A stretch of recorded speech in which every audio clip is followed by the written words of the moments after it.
अस्सलाम वालेकुम। All out में Naseem Rajput metro one news के तमाम नाजरीन से मुखातिब है। चट्टागांग टेस्ट में पाकिस्तान की ग्रिप मजबूत हो गई है और अगर टेस्ट मैच के दूसरे दिन की बात कर लेते हैं तो पूरा दिन आज पाकिस्तान के नाम रहा। पहले पाकिस्तान ने जो 6 विकेटें बाकी थी बांग्लादेश की वो कम स्कोर पे आउट की। हसन अली ने ताबड़तोड़ हमले किए, बांग्लादेश की बैटिंग लाइनअप पे 5 विकेटें हासिल की और जो वर्ल्ड T20 में एक कैच उनसे ड्रॉप हो गया था और तमाम लोग उनके पीछे लगे हुए थे, आज वो गम खासी हद तक उन्होंने दूर कर दिया। फिर पाकिस्तान के दोनों ओपनर्स ने जिस तरीके का स्टार्ट पाकिस्तान टीम को दिया, डेब्यूटेंट अब्दुल्ला शफीक ने भी निफ्ट सेंचुरी स्कोर की, जबकि 90s में खेल रहे हैं इस वक्त आबिद अली। पाकिस्तान क्रिकेट टीम ने 145 रन बगैर किसी नुकसान के स्कोर कर लिए। 185 रन अब भी बाकी हैं, लेकिन जिस तरीके की पिच खेल रही है पाकिस्तान की, जितनी तगड़ी बैटिंग लाइनअप दिखाई दे रही है, पाकिस्तान के कहीं ना कहीं ये मैच खासी हद तक ग्रिप हुआ दिखाई दे रहा है। इस मैच पर बात करेंगे क्योंकि बहुत सारे लोग बात कर रहे हैं कि जब शाहनवाज धानी को खिलाने की बारी आती है तो फिर आप कहते हैं कि एक्सपीरियंस जो है वो अभी कम है और बाकी लोगों को खिला रहे होते हैं, लेकिन अगर इमामुल हक मौजूद थे तो फिर अब्दुल्ला शफीक जिन्होंने सिर्फ 3 फर्स्ट क्लास मैचेस खेले उनको मौका फराम किया गया। खैर इस इशू पे हम डिस्कस करेंगे, लेकिन Abdullah Shafique very well played. आपने डेब्यू पे अच्छी बैटिंग खेली, खासकर जो आपकी डिटर्मिनेशन थी वो बहुत ज़बरदस्त थी। आप बहुत ठीक है स्लो खेले लेकिन खासी बेहतर बैटिंग की और ज़ाहिर है एक प्रेशर होता है जब आप डेब्यू कर रहे होते हैं। आप अगर पाकिस्तान की फर्स्ट क्लास क्रिकेट की बात करें तो फिर आज 2 मैचों का फैसला हुआ। नेशनल बैंक के स्पोर्ट्स कॉम्प्लेक्स पे केपी ने बड़ा दिलचस्प मैच जीता, जबकि सेंट्रल पंजाब ने साउदर्न पंजाब को हरा दिया। लेकिन सेंट्रल पंजाब के लिए बड़ा नुकसान इस मैच में जुनैद अली की सूरत में हुआ। उनके विकेट कीपर बैट्समैन के जो एक रॉन्ग कैच ले गए थे, अनफेयर कैच ले गए थे और उसके बाद उन पर 3 मैचों की पाबंदी आयद कर दी गई। तो अब कॉम्बिनेशन क्या हो गया सेंट्रल पंजाब का, इस पर भी बात करेंगे। दूसरी जानिब बहुत बहुत मुबारकबाद सिंध की सेकंड 11 को कि जिन्होंने आज अपना तीसरा टाइटल भी जीत लिया। इस साल सिंध की सेकंड 11 ने 3 टाइटल जीते। इससे पहले वो T20 टाइटल भी जीत चुके थे, ODI टाइटल 3-डे टाइटल भी जीत चुके थे और आज उन्होंने ODI टाइटल भी अपने नाम किया। तो फिर पूरी टीम को बहुत बहुत मुबारकबाद। उसके साथ साथ गुलाम अली हेड कोच हैं उनको बहुत मुबारकबाद। उनके असिस्टेंट कोच जफर इकबाल चौधरी को बहुत बहुत मुबारकबाद, क्योंकि टीम ने तकरीबन सभी को आउट क्लास किया यहाँ पर। लेकिन फिर सवाल वही उठता है कि क्या सिंध के प्लेयर्स को आने वाले वक्त में चांस मिलेगा? अगर ये सबको हरा रहे हैं तो फिर ये इतने बुरे क्यों हैं? ये सारे लोग सवाल करते हैं और यही सवाल हम भी आपके सामने रख देते हैं। आप जहां तक बात है कानपुर टेस्ट की, तो फिर आज जो ओपनिंग स्टैंड था जबरदस्त किस्म का लैथम और यंग के दरमियान 151 रन का, आज उसका तोड़ तलाश कर लिया अक्षर पटेल ने और भारतीय टीम ने लीड भी हासिल कर ली। 296 रन पर आउट किया न्यूजीलैंड को और 14 रन 1 विकेट के नुकसान पर स्कोर कर लिए अपनी दूसरी इनिंग में। तो फिर ये सारे इश्यूज हैं जो आज अपने शो में डिस्कस करेंगे। हमारे साथ गुफ्तगू के लिए मौजूद हैं पाकिस्तान के फॉर्मर इंटरनेशनल क्रिकेटर, अपने वक्त के जबरदस्त middle order batsman, cricket analyst, commentator Saeed Azad साहब, थैंक यू वेरी मच। और उनके साथ मौजूद है हमारे मुल्क का बहुत बड़ा नाम, इसमें कोई दो राय नहीं है, जो उनकी पहचान है माशाल्लाह, जो उनकी शनाख्त है, जो उनकी शोहरत है वो लाजवाब है। हम तमाम एंकर्स के अंदर वो अपनी एक अलहदा एक मकाम रखते हैं। मेरे बेहतरीन दोस्त जियो टेलीविजन के सीनियर एंकर, सीनियर जर्नलिस्ट, कई सारी खबरें ब्रेक करी, सैयद याया हुसैनी साहब, बहुत बहुत शुक्रिया याया भाई, थैंक यू वेरी मच आपकी आमद का। आज याया भाई आए, सईद भाई हम दोनों तो हर हफ्ते स्टार्ट करते हैं, आज याया भाई से स्टार्ट लेते हैं। याया भाई जब बात होती है कि शाहनवाज धानी को खिलाने की तो एक्सपीरियंस जहन में आ जाता है, और जब अब्दुल्ला शफीक पहले आप कैरी करते रहे उन्हें T20 और हम उनकी इनिंग की तारीफ कर रहे हैं, उन्होंने डेब्यू पे अच्छी बैटिंग की, लेकिन आप पहले T20 टीम के साथ कैरी करते रहे, फिर वो टेस्ट टीम में इमामुल हक का अगर एक्सपीरियंस था आबिद अली के साथ वो भी आगाज कर सकते थे। नसीम, बात दरअसल ये है कि यहाँ पर अगर इस वक्त जो गुफ्तगू हो रही है वो ये है कि जनाब पसंद नापसंद और ग्रुपिंग का जो सवाल है वो यहाँ पर बहुत ज़्यादा उठकर आपको दिखाई दे रहा है। और ठीक है, आप शाहनवाज धानी की बात कर रहे थे, वसीम जूनियर को आपने T20 सीरीज में मौका दिया, बिल्कुल ठीक किया आपने, क्योंकि वसीम जूनियर अगर आपको याद हो कि 15 रुकनी टीम का हिस्सा थे और 18 रुकनी टीम में धानी शामिल थे, तो पहला हक वसीम जूनियर का बनता था।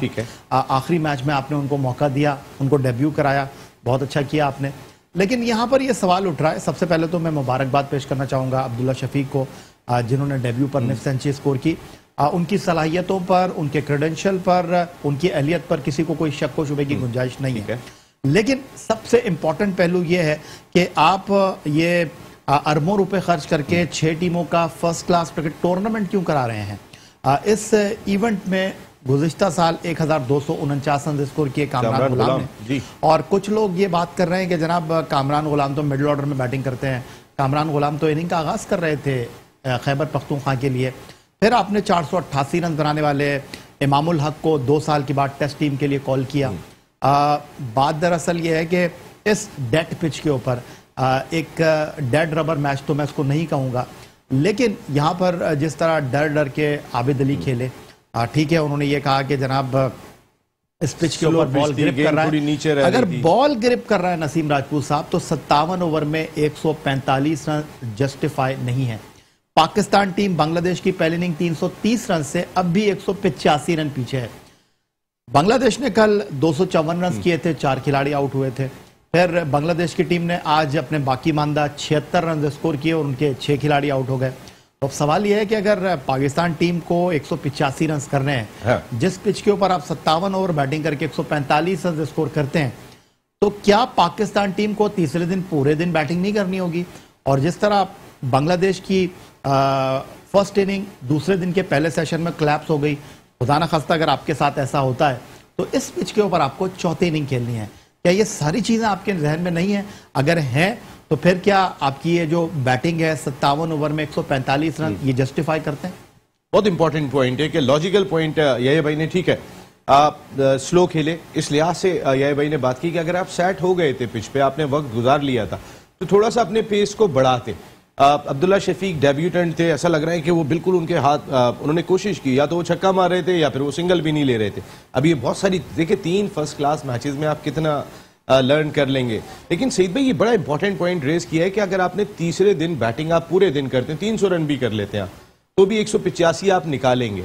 और फिर चौथी इनिंग अगर वो आपको 100-150 रन दे गए, आज उनके स्पिनर्स का गेंद ग्रिप कर रहा था और टर्न ले रहा था, चौथी इनिंग में तो डेंजरस होगा। बिस्मिल्लाहिर्रहमानिर्रहीम। नसीम, पहले तो मैं 2 अल्फाज बोलूंगा। आज मैं ये बड़ी खुशी हो रही है इसलिए कि मैं क्रिकेटर हूँ और आज पाकिस्तान के 2 इतने बड़े एंकरों के बीच में बैठा हूँ। नहीं, मैं ऑनेस्ट बता रहा हूँ कि इसमें कोई बात नहीं कि हर दौर होता है इंसान का, और इस वक्त आप दोनों का ऐसा दौर है कि क्रिकेट की बड़ी अच्छी सोच रखते हैं दोनों के दोनों, और मैं इसमें भी। अच्छा, याहिया ने तो इतनी जबरदस्त बातें कर दी कि क्रिकेट की, तो आगे तो मेरे पास अल्फाज नहीं है, मगर एज ए क्रिकेटर मैं बात करूंगा तो मैं आपको चीज बताऊं, मुझे आज इतना अफसोस हो रहा है कि पाकिस्तान की टीम जिस अप्रोच से बांग्लादेश से खेल रही है, ऐसे लग रहा है बांग्लादेश से नीचे वाली टीम है। याहिया ने जिस तरह की बात अभी आपको बताई है, आप मुझे सिर्फ ये बताएं कि आज आपका कोच भी एक्सपोज हुआ, आपका कप्तान भी एक्सपोज हुआ। बात ये कि आप 5वीं विकेट पे 200 रन करवा दिए, 5वीं विकेट पे 249 पे 4, उसके बाद 5वीं विकेट पे 200 रन।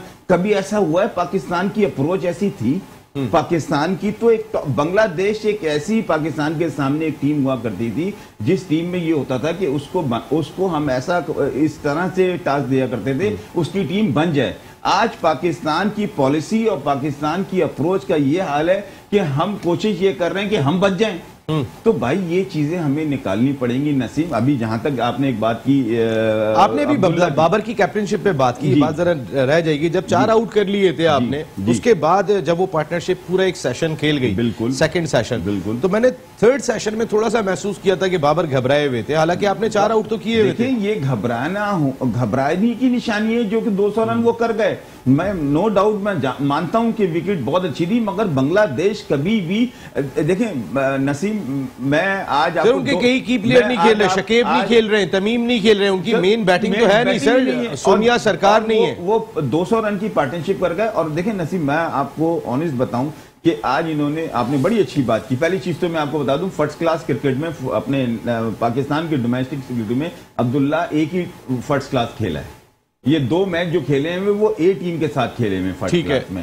वैसे डोमेस्टिक क्रिकेट में एक ही मैच खेला। तो फिर अब्दुल्ला शफीक के लिए क्राइटेरिया मुख्तलिफ क्यों है? ये भाई ने पसंद का लफ्ज यूज किया है। इसी चीज पे तो हमारी देखें, फास्ट बॉलर पे तो ये केस हो सकता है कि जैसे 2 मैचों में 3 मैचों में ठीक है, अच्छा नजर आ जाता है, वो नजर आ जाता है कि आप एक्स्ट्राऑर्डिनरी पेस में है, स्विंग का तो नहीं चलता, पेस वाला बॉल चल जाता है। पहले वसीम अकरम खेल गया, 7 आउट किए थे न्यूजीलैंड के खिलाफ, उसको बहुत अच्छा चोता, तौसीफ अहमद खेल गया ऐसे। मगर बैट्समैन के लिए ये देखें, बैट्समैन बहुत अच्छा है वो, मैंने उसको देखा है, बहुत अच्छी बैटिंग की, मगर ये ऐसा होता है क्या पाकिस्तान के लिए आप क्रिकेटर्स में ऐसा होता है कि टीम सामने कौन सी है, ऑस्ट्रेलिया खेल रही है या बांग्लादेश खेल रही है या स्कॉटलैंड खेल रही है, और किसको कहां पे खिलाना है, ये होता है? बिल्कुल होता है। आप देखें ये, और होने के बाद ये कि क्लास ही जब पता चलती है कि जब आप इस वक्त बांग्लादेश से जैसे खेल रहे हैं, मैं आपको बताता हूं, बांग्लादेश से हम खेल रहे हैं, वो वाली पाकिस्तान की टीम नहीं है जो टॉप पे थी पाकिस्तान, वो वाली जो जावेद मियादाद टीम छोड़ के गया था, जो वसीम अकरम टीम छोड़ के गया था, जो दुनिया में नाम है, जो इस तरह से हमने इस वक्त, चलिए लकीली हम सेमीफाइनल क्वालिफाई किए पाकिस्तान की दुआओं से, लोगों की दुआओं से, डोमिनेट वो वाली पोजीशन नजर नहीं आई है नसीम। मैं बांग्लादेश से अभी 200 जब उन लड़कों ने 5वीं विकेट पे किया, आपको स्ट्रेट अवे कोच की प्लानिंग और कप्तान की अप्रोच से पता चल जाता है कि हम कितने अभी पीछे चले गए पाकिस्तान की क्रिकेट। और जहां तक ये बात रही, ये चीजें खत्म होनी चाहिए, लाइकिंग डिसलाइकिंग की। अच्छा प्लेयर था, ये वाकई में सही भाई, ये तो खत्म, ये तो उसके साथ ज्यादती की है, उतने अरसे के उसके लाखों आपने उसमें पैसा भी लगाया, उसको कैरी भी कर रहे हैं इमामुल हक को, उसको चांस देना चाहिए था, पूरा चांस नहीं देंगे आप, ये इसी तरह आप टीम के साथ लड़के को खिलाते रहेंगे और कभी माहौल टीम का अच्छा नहीं होगा। इसी तरह कंट्रोवर्सी, ये भी आपने पसंद ना पसंद की बात की, तो बहुत सारे लोग बात करते हैं कि बाबर आजम के दोस्त हैं, हसन अली बड़े अच्छे, इमामुल हक बड़े अच्छे दोस्त हैं, उस्मान कादिर बहुत अच्छे दोस्त हैं, फहीम अशरफ से भी बड़ी उनकी अच्छी दोस्ती है, तो हसन अली और उनको तो हमने टीम में देखा, इमामुल हक नहीं आया, तो क्या दोस्ती खराब तो नहीं हो गई थोड़ी? अब नसीम 11 की टीम बनती है, और अब बात दरअसल ये है कि वो जो साइड मैच होता है उसमें 15 खिलाड़ी आप रखते हैं, तो अगर वहाँ की बात होती तो शायद डिफरेंट होती, लेकिन ये तनकीद नहीं है नसीम, हकीकत पसंदाना गुफ्तगू है कि आपको फैसले जो है वो मेरिट को मद्देनजर रखते हुए और फ्यूचर को मद्देनजर रखते हुए करने चाहिए। आप अगर ऑस्ट्रेलिया के खिलाफ अगली सीरीज खेलेंगे होम ग्राउंड के ऊपर, और ऑस्ट्रेलिया के खिलाफ आप सोच सकते हैं कि 49 पे 4 आउट करने के बाद आप 5वीं विकेट पर 200 की पार्टनरशिप करा दें, और आप 57 ओवर बैटिंग करें और 57 ओवर्स में आप 2.76 की औसत से 145 रन स्कोर करें। हिस्ट्री में 2-4 मरतबा हुआ है ये, 200 रन बने हो, 50 से पहले 4 आउट हो गए जी। तो आप बड़ी टीमों के खिलाफ अगर इस तरह की परफॉर्मेंस देंगे तो क्या बड़ी टीमें आपको वापस आने का मौका देंगी? बिल्कुल नहीं देंगी। तो आपने पहले इमरान भट्ट को जो है वो 2 सीरीज में कैरी किया, 2 सीरीज में इमरान भट्ट डिलीवर नहीं कर सके, अब आपने उनको दूध में से मक्खी की तरह निकाल कर बाहर कर दिया। अब आप अब्दुल्ला शफीक को टीम में लेकर आ गए, तो बात दरअसल ये है कि जो टीम के साथ सफर कर रहा था वो सिर्फ पानी ही पिला रहा है सरफराज की तरह, लेकिन जो बाहर से अंदर आ रहा है वो प्लेइंग 11 का पार्ट बन जाता है। यहां पर अगर हम बात करते हैं, नो डाउट 5 विकेट की परफॉर्मेंस हसन अली ने दे दी, निफ सेंचुरी स्कोर कर दी आपके अब्दुल्ला शफीक ने, लेकिन क्या आप ये नहीं समझते कि यहां पर मोहम्मद अब्बास की टीम में जगह बनती थी? आप ये नहीं समझते कि अगर यासिर शाह फिट होते तो क्या वो ये टेस्ट मैच नहीं खेल रहे होते? तो अगर यासिर शाह यहां पर खेल सकते थे तो क्या आप जाहिद महमूद को मौका नहीं दे सकते थे कि आप एक बैकअप बनाते? और ऐसी ही टीमों के खिलाफ तो आप मौका देंगे, या आप ऑस्ट्रेलिया के खिलाफ उनको मैदान में उतारेंगे? तो ये वो सारी चीजें हैं जो नजर आ रही हैं, जो राइटिंग ऑन द वॉल है। अगर लोगों को अब भी ये बात समझ नहीं आएगी और अगर आप सिर्फ इस बात पे खुश हो जाएंगे कि उसने 5 आउट कर दिए, उसने जो है वो 180 गेंदों पर 56 रन कर लिए, तो इससे मुस्तकबिल में आपको जो मसाइल आप कह रहे हैं मेरिट की कमी अब भी नजर आ रही है, और बड़ी मेरिट की कमी नजर आ रही है इस हवाले से। सईद भाई, जैसे अभी बात की साजिद ने जो है वो इससे पिछले वाले सीजन में लीडिंग विकेट टेकर थे कायद-ए-आज़म ट्रॉफी के, देन वो टीम में आ गए। उसके बाद भी अभी तक कोई ऐसा इम्पैक्ट, जैसे नोमान अली का हमने इम्पैक्ट देखा, नोमान अली ने 5-5 आउट किए कई मरतबा, साजिद का हमने ऐसा इम्पैक्ट देखा नहीं। एक कासिम लड़का भी सेंट्रल से खेलता है, वो भी अच्छा ऑफ स्पिनर बैट्समैन है, तेजी के साथ ऊपर आ रहे हैं, लेकिन क्या यहाँ पर लेग ब्रेक बॉलर अगर यासिर नहीं थे तो फिर क्या जाहिद महमूद, फिर वही वाली बात है कि पाकिस्तान का पासपोर्ट है या नहीं, वो दादू से ताल्लुक रखते हैं, धानी का पता नहीं पाकिस्तान का पासपोर्ट है या नहीं, वो लड़काना से ताल्लुक रखते हैं? देखें, ये मेरे पास तो इतनी मेमोरी नहीं है जितनी याहिया की बात है। याहिया ने बात निकाल देकर, ये तो देखिए साफ सिंध के लोगों के साथ, मैं नाम लेना नहीं चाहता था, ये तो साफ ज्यादती नजर आ रही है। आप देखिए, जिन्होंने इनको, अगर इन्होंने साजिद का नाम ले रहे हैं तो साजिद को पहले खिलाना चाहिए था। वो रन उसने पहली दफा थोड़ी आउट किए थे, मगर उसको उन्होंने उगलाई, जैसे अपने ताबिश को इन्होंने खिला दिया, इसी तरह उसको भी खिलाया उसको। मगर जाहिद के साथ अभी बड़ी अच्छी इसने याद दिलाया, जाहिद फ्यूचर है पाकिस्तान का। दानिश ये अपने धानी फ्यूचर है, अगर इसको दबाने की कोशिश करेंगे या नहीं खिलाएंगे तो पाकिस्तान के साथ जुल्म करेंगे। देखिए ना सिंध की टीम, हम ये दो प्लेयर बात कर रहे हैं सिंध की, अभी हम बात कर रहे हैं कि सिंध की सेकंड 11 ने तीनों टाइटल जीत लिए और पंजाब को हराया, दो पंजाब की टीमों को हराया, नॉर्दर्न को हराया, केपीके को हराया, बलूचिस्तान को हराया, सबको पूरे पाकिस्तान को हरा के आ रहे हैं। देखें पाकिस्तान की नजरिए से अगर सोचता है ना आदमी, तो हम अभी सबसे पहले ही हमें वो काम करना चाहिए, हमें सेव करना चाहिए शाहीन आफरीदी को। शाहीन आफरीदी को किस नजरिए से सेव करना चाहिए मैं आपको बताऊं, उसके लेवल का एक बॉलर लेके आना चाहिए। Hasan Ali no doubt good bowler है, मगर आप जितना आप अभी टेस्ट कर लेते हैं धानी को, ये ज्यादा नहीं चलेगा हसन अली।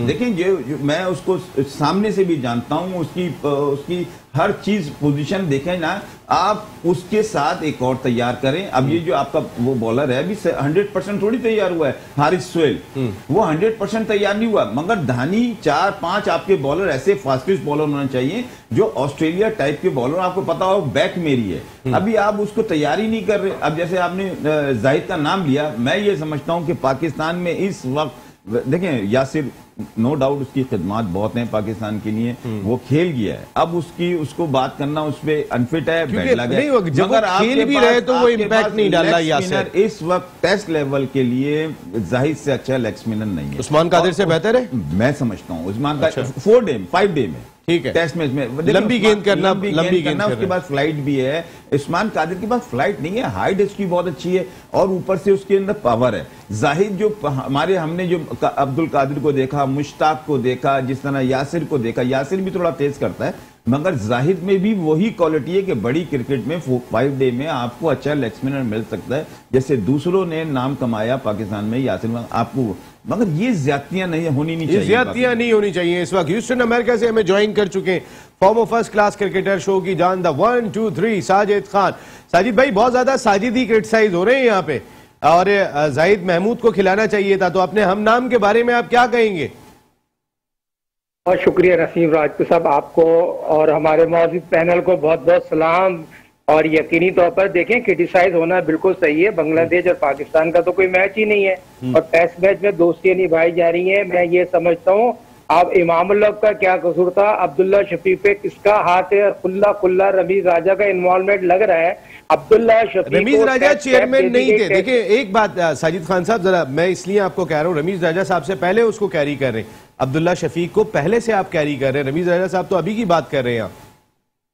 हाँ चले मेरी पूरी बात सुन ले। देखिए कैरी कर रहे, खिलाया तो नहीं था ना। इमामुल हक का क्या कसूर था? इमामुल हक पाकिस्तान का मोस्ट सीनियर टेस्ट ओपनर है और बाबर आजम का बेस्ट फ्रेंड है। अगर दुनिया में अगर बात की जाए, उनके जो चचा है वो इमामुल हक उनके गॉड फादर हैं। मैं क्रिकेट और मेरिट की बात कर रहा हूँ, टैलेंट में इमामुल हक और अब्दुल्ला शफीक का कोई मैच नहीं है।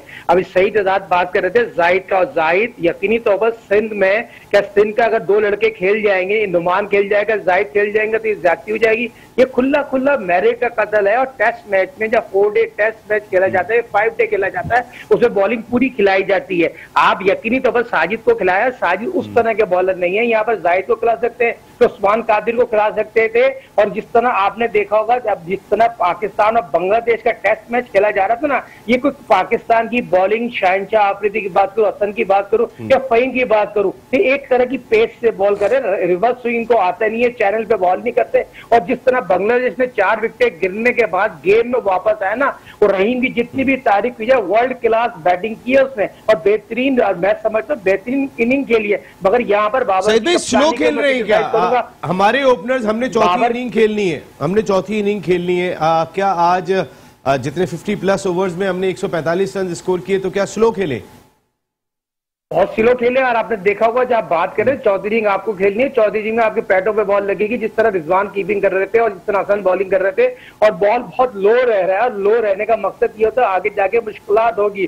क्या तो 500 स्कोर रोड लगाएंगे, उसके बाद जाके आपको देखना पड़ेगा। मगर बात ये होती है जो बहुत इंसाफ और हक की करना चाहिए, जो टेस्ट मैच में अगर नए लड़कों को अपनी देंगे, बैकअप तैयार नहीं करेंगे।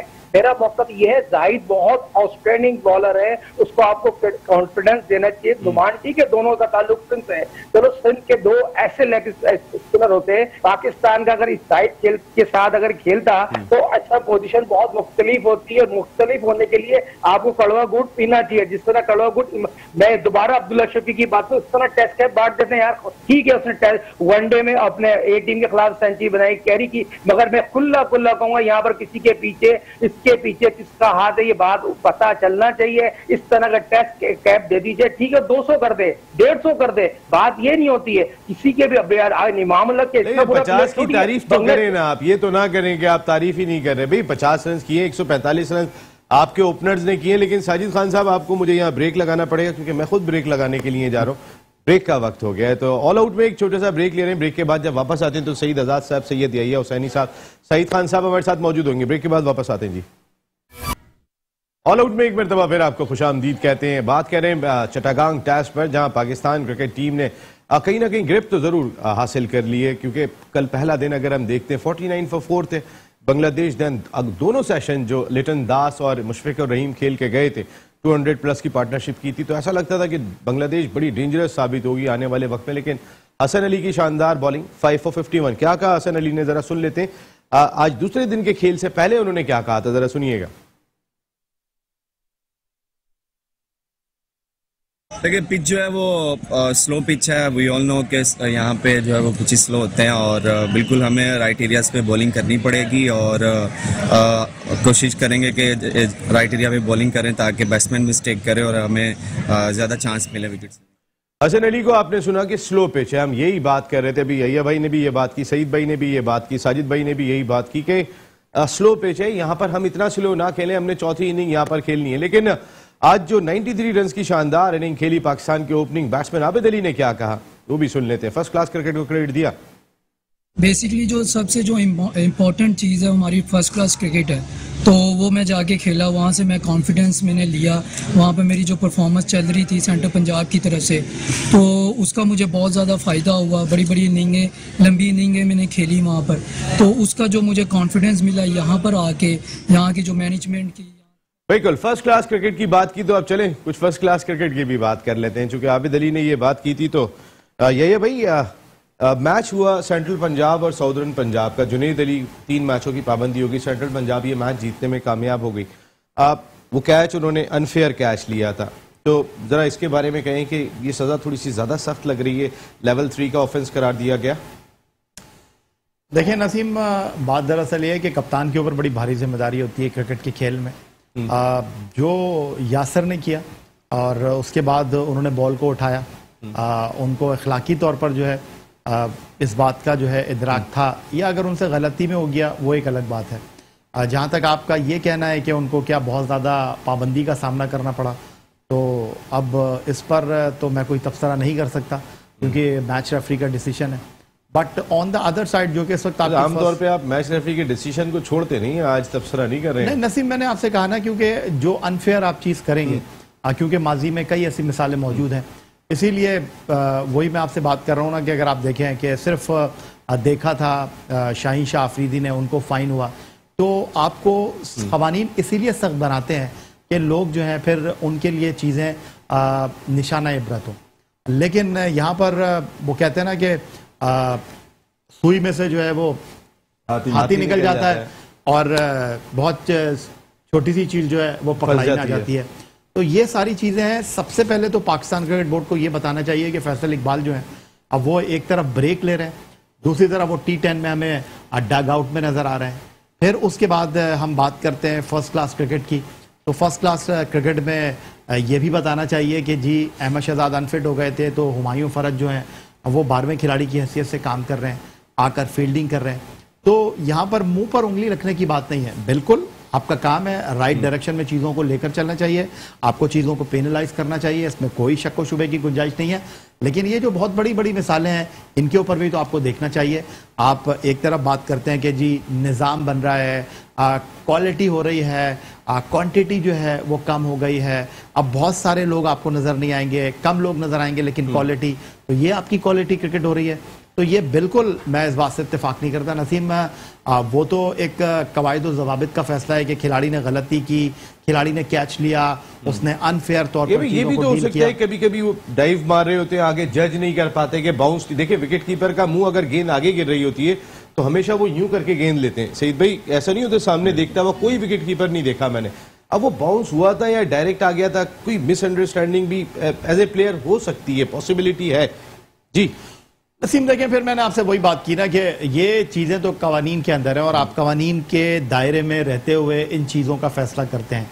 ये सारी चीज़ें अपनी जगह हैं, लेकिन गेम ऑफ जेंटलमैन जब क्रिकेट के खेल को कहा जाता है, और इस वक्त आपके क्रिकेट बोर्ड का सरबरा, बिल्कुल आपने शुरू में बिल्कुल दुरुस्त बात की कि जनाब अब्दुल्ला शफीक को अगर आप ये बात करते हैं खिलाया रमीज हसन राजा ने, तो अब्दुल्ला शफीक तो 2 T20 न्यूजीलैंड में खेल चुके थे। उस वक्त तो रमीज हसन राजा चेयरमैन क्रिकेट बोर्ड नहीं थे, इससे पहले अपने टीम के साथ ट्रैवल कर रहे थे। उस वक्त तो chairman cricket board Ramiz Hasan Raja नहीं थे।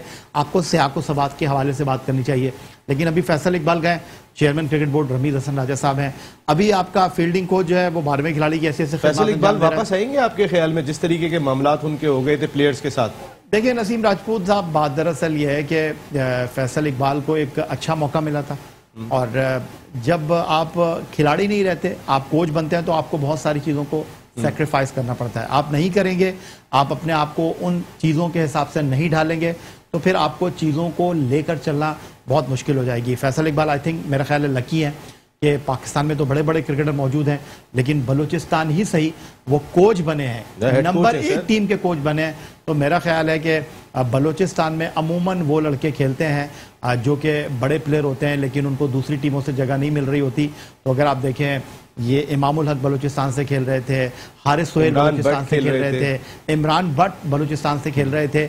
चाहे आप जितने भी बड़े खिलाड़ी हो नसीम, आपको अपनी ईगो को साइड में रखना पड़ता है। सबसे पहले आपको अपनी ये शर्ट उतारनी पड़ती है, और माजरत के साथ हमारे बहुत सारे जो क्रिकेटर्स हैं वो अपने आप को माजी में ही देखते हैं, और टीम को वो चलाते हैं एज ए कोच, सोचते हैं वो अपने डिक्टेटर के अंदाज से। आप ये बात कह रहे हैं, जरा डोमिनेटिंग अंदाज से, डिक्टेटर के अंदाज में चलाते हैं। ये भाई ने पाकिस्तान की फर्स्ट क्लास सीजन के हवाले से बहुत सारी बातें की, सेंचुरियों पे सेंचुरियां बन रही हैं, कोकापुरा गेंद ही नहीं होके दे रहे, बॉलर्स के लिए परेशानी है। तो एक फ्रस्ट्रेशन ये भी हो सकती है, विकेटें तो मिली नहीं रही, 2 सेंचुरियां, डबल सेंचुरियां, अब इससे कम तो बात ही नहीं हो रही। तो ऐसे में विकेट कीपर को अगर चांस लगा होगा, देखा मैं चलो ठीक है कैच पकड़ लिया, आउट ही नहीं हो रहे हैं यहाँ तो।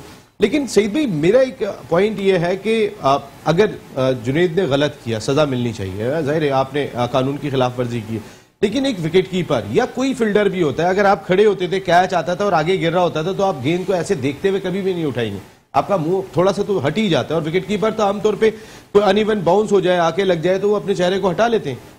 देखिए नसीब, आज ये वाली बात को मैं कहता हूँ कि इसको कंटिन्यू रखो प्लीज, इसलिए कि पाकिस्तान की हम क्रिकेट की कोचिंग पे बात कर लेते हैं, सिलेक्शन कमेटी पे बात कर लेते हैं, पाकिस्तान के क्रिकेट के लड़कों पे बात कर लेते हैं, मगर पाकिस्तान में सबसे बड़ी ज्यादती जो हो रही है ये रेफरी मेरिट पे नहीं है और अंपायर मेरिट पे नहीं है।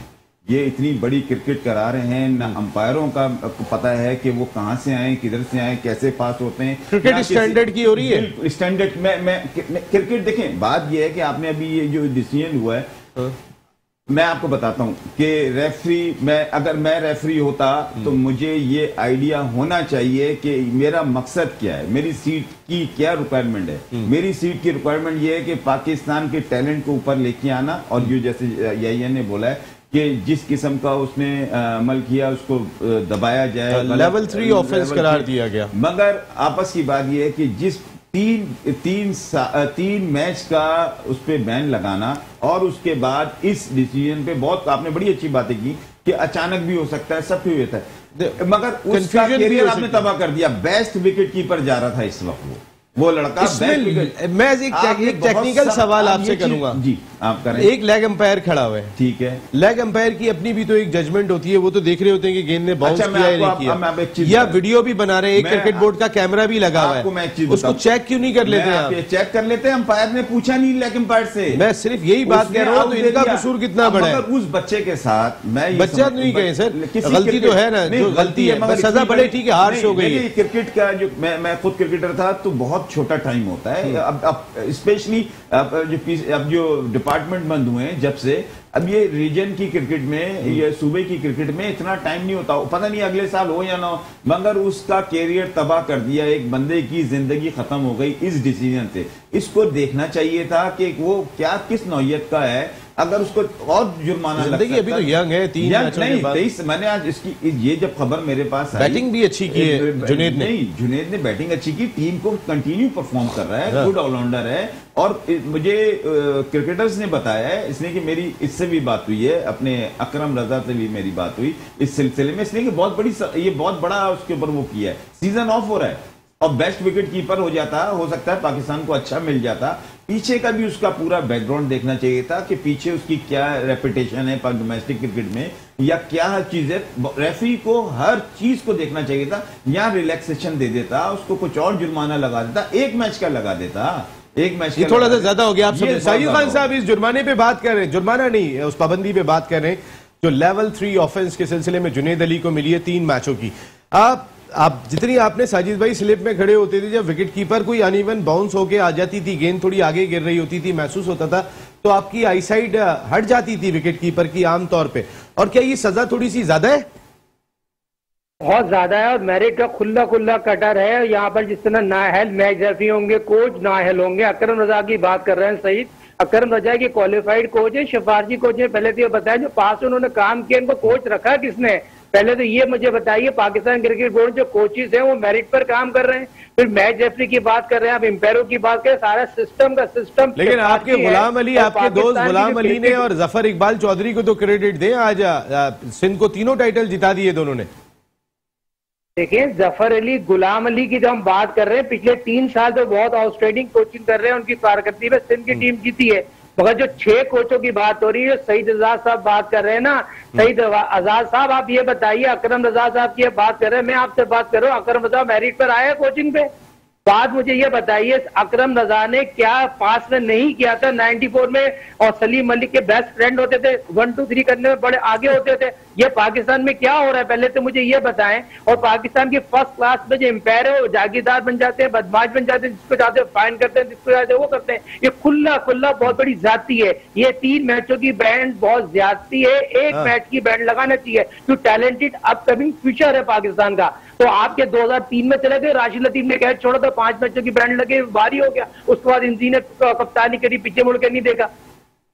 बिल्कुल ये भी बात की, सईद भाई भी यही कह रहे थे कि कैरियर खत्म हो सकता है। हमने देखा था राशिद लतीफ साहब का उसके बाद कैरियर पे बड़ा फर्क पड़ा था। सईद भाई आपने बिल्कुल ठीक बात की। भाई सजा ठीक है वैसे, ये जुनेद को जो सजा दी गई है, जैसे सईद भाई बात करें कि 1 मैच की पाबंदी दे देते, यंगस्टर है, 23 साल का बच्चा है, या फिर एक मिसाल बनाना जरूरी है। और फिर जैसे आपने कहा कि इतनी इनडिसिप्लिन ऑलरेडी दिखाई दे रहे हैं हमारे डोमेस्टिक सीजन में। नहीं नसीम, फिर इसमें तो कोई शक नहीं है कि जिस तरह सईद आजाद साहब ने कहा कि बहुत अच्छी विकेट कीपिंग कर रहा था, एक अच्छे ऑलराउंडर की हैसियत से अपने आप को मनवा रहा था, तो गलती इंसान से ही होती है, कैच इंसान से ही छूटेगा जो कि मैच खेल रहा है।